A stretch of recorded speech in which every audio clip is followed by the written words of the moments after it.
It's Easter Sunday. The military calls it L-Day. Many think it might be their last day on Earth. The morning light reveals a stunning sight. The largest amphibious assault ever mounted in World War II's Pacific Theater. 1,500 ships, 500,000 men. Many had never even heard of Okinawa. They had heard of Normandy, Saipan, and Iwo Jima, where the enemy had mowed down Americans by the thousands as they came ashore. Their briefing was matter-of-fact and frightening. Expect dug-in defenses on the hills above the beaches. Expect a storm of repelling firepower. Expect an 80% casualty rate. Americans have limited intelligence going in. Aerial reconnaissance is lacking. Maps are inaccurate. They can only guess at what lies ahead.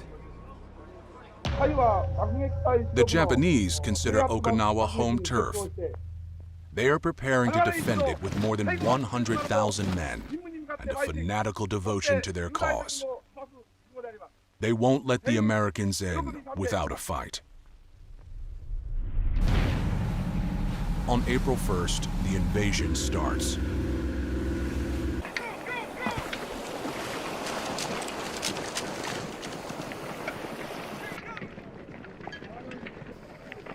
But instead of enemy fire, they meet an eerie silence. They move cautiously, expecting a trap. But there's no sign of the enemy. Word gets back to the fleet. There is no one to fight.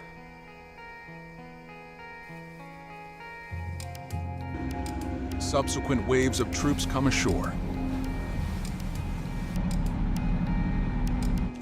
They calmly grab their gear and walk upright onto the beach.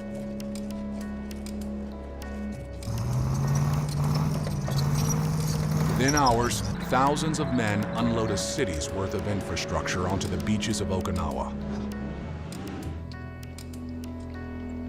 Many keep their guns stowed and never have to dig a foxhole.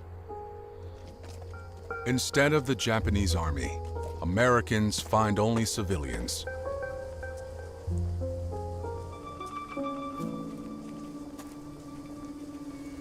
Okinawans are an isolated people. Mainland Japanese consider them inferior, little more than rustic peasants. But they have stories to tell.